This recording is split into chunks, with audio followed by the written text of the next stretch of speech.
Since he first appeared in IndyCar, Helio Castroneves has played the role of the Pied Piper with fans from all walks of life. His dashing good looks and his engaging smile have played a huge role in propelling him to stardom. Now, throw in his 3 Indy 500 victories and a total of 50 poles and 30 wins, and it's pretty easy to see why Spider-Man is one of IndyCar's top stars. And he is in the house. Helio, my friend, welcome to Wind Tunnel. Jack, thank you so much. It's great to be back with you at the show again, and hopefully we can continue to have fun like you always do. Well, talk about having fun. You've got to be genuinely excited about what lies ahead. Fans at the Indy 500. The good news is, if you should win driving the Meyer Shank racing car, there will people to cheer you as you climb the fence. I'm with you on that. And I have to say, I'm really excited to have everyone on board. I'm really excited to be with Meyer Shank Racing this year. And what a great opportunity, potential young team and potential to be a big team. And I just hope I can help a lot. This, of course, will be your first appearance at Indianapolis, not under the Team Penske umbrella. Now, you just mentioned Meyer Shank Racing. When one looks from the outside, certainly one of the teams that is growing exponentially, as last year was their first year running full time. Now they acquire you. You've seen it all, Helio, over the course of your racing career. How do you assess the way Michael Shank and Jim Meyer are fashioning their race team? They're very much like me. They're passionate about racing, and that's one thing I love it. Of many things, because this is difficult to mimic. When you don't have it, when you don't love it, you start looking this way as like in a short term. And when you love it, you can see this is in a long term, like I do. So for me, as of right now, he's hiring an incredible amount of great people. Maybe they're not full-time right now. However, they're very, very well experienced. And when you start putting together, Jack, all these people together, in fact, I remember competing against those guys in racing against. Yeah, exactly. So it's nice to see everybody getting well together. And just going back a little bit about in Jack Harvey, a lot of people sometimes take it for granted. The kid, because he's 20 years old, so I can't say the guy anymore because I'm actually the older guy. But he is really showing an incredible amount of potential. Just saw last race in St. Pete, starting front row, finished fourth. So, and those are the things that and I guarantee he's going to win a race this year. Once he get it, and once he wins, it's going to be a breakthrough, and people are going to look at him as like, okay, this guy it's coming a long way, and he is. So it's great to have that kind of like good quality people, because what I learned from Penske, from Roger too, it's all about people. You can be as organized as you can be have a lot of funding.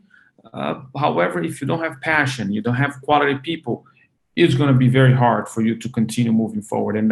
And that's what I love about this team. Yeah, I tend to agree with you about Jack Harvey. But the other side, I think his personality outside of the race car, and also when he steps into the cockpit, is awfully similar to yours. He's not afraid to have a laugh.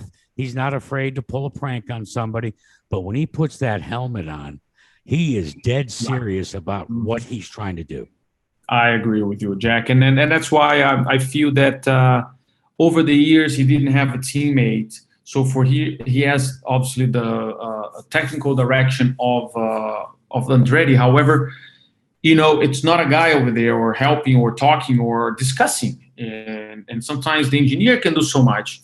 But when you have someone that has been driving the car and experienced, when you can only say, look, remember that scrubbing right in the middle of that corner? And that's what we needed. We needed to fix that. And he's probably going to agree with that. So those are the details that I believe I can actually add and help that the team go to the next level.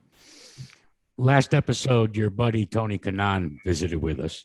We I'm went sorry to hear that. I'm sure there was a long and painful well, show. we went way back and traced not only his career and your career in go-karts, but also when you both burst onto the IndyCar scene. And it was pretty compelling when he talked about the last race at California Speedway. We Mhm. lost an incredible driver in Greg Moore, who had just Mhm. signed for Penske. He thought he had a ride for the following year. You, however, didn't. And then Mhm. lo and behold, in 48 hours, you leapfrogged ahead of him and became the driver for Penske. Do you remember that and what your emotions were like? Yeah, of course. Those are very mixed emotions, obviously. Greg Moore back then was a rising star for sure. He already won races, battle for championship, and I certainly remember that. And having a colleague, again, losing first of all a colleague in this field was not. It's never a very easy way to describe, obviously, the feelings, but very difficult moment. Um, and and for me too, because again, for everyone, it's this really dark cloud in the air, and you're like, what to do? And obviously after that was mixed emotions. Like, do I do go? What do I do? It's kind of like I'm going back to Hmm. Brazil. It's my whole entire life that I've been looking for an opportunity. But is this the right thing to do? Is this the opportunity? It was a clash of emotions for sure. And but one thing I remember saying, like, if not going to be you, it's going to be someone else. And that kind of like, well, this is the business I'm in. This is a tough sport. This is the dangerous part of the sport, and this is the sad part of the sport. I know exactly what I'm getting myself into it, so I gotta go for it. And well, destiny got me, after 20 years in this way. And I'm sure I remember going back to Toronto in 2000. I got the pole position there, and it was Greg Moore Award, and I got the pole position. So, and his mom was giving me the trophy, and I was like, "Look, I just want to tell you, this is very difficult for me, and I hope you okay with it." And it's like, look, I understand. You kind of like asking for blessing, and Mm. she kind of like gave me, her the trophy and said, "You're doing great. Keep doing what you're doing." And that for me was like, okay, now I can move on. But that was certainly a tough circumstances. Let's lighten the Let's lighten the conversation for conversation just a for minute. just a minute, Okay. okay? In my In visit my with visit with TK, TK, there were there also were a couple also a of couple of comments and questions. So I'm going to throw them at you. The biggest comment was he admitted that while he was going to do his farewell tour last year, this limited ovals only schedule is, shall I say, just okay. That he still wants a full time ride. You're in the same position, Helio. If you were offered a quality ride, and let's face it, Meyer Shank Racing is indeed a quality ride. If you were offered a full schedule, would you come back? Absolutely, without a thinking. I was pushing Mike to let's do the whole season. Why do 6 races? I don't understand why. And he's like, well, there is a lot of more to into it, and understand. I mean, you gotta take what you get.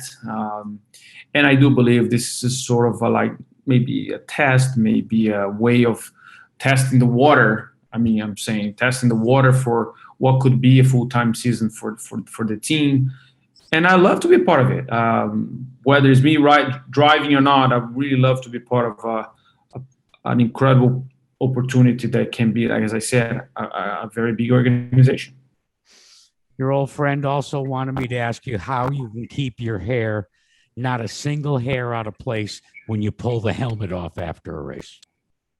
You're kidding, Jay. I will never share that a secret. I mean, this is otherwise every driver will do the same thing. You got to keep it nice. Today I got my Just for Men, so it looks really nice and shiny right now. Well, then you just answered my last question. Just for Men is your choice of hair coloring. Is that correct? Absolutely, and it can't be too dark, otherwise it looks weird. So you got to be like the right color. Well, very few people outside of your immediate family have ever seen you before you apply the Just for Men. Do you care to share with us? Is it gray or white that you're coloring? Oh no, just a touch of gray, my friend. Just a touch of gray. Listen, And Ellie. when I'm in that situation, I put a hat on. I was like, all right, okay. Maybe in 2 or 3 more years, I might end up just let it go, just like Ari Blondike. Or what you might end up doing is like TK and just shave your head. My shape of my head is not as nice. However, he does have a big nose, you know. So, but I don't think I can pull that off. Listen, this was a real treat. Looking forward to you getting on the racetrack and having instant success. And I don't doubt that you will. After all, you've been there, done that, and got 3 Borg Warners. Helio, thanks so much. Jack, it's great to be part of the show again.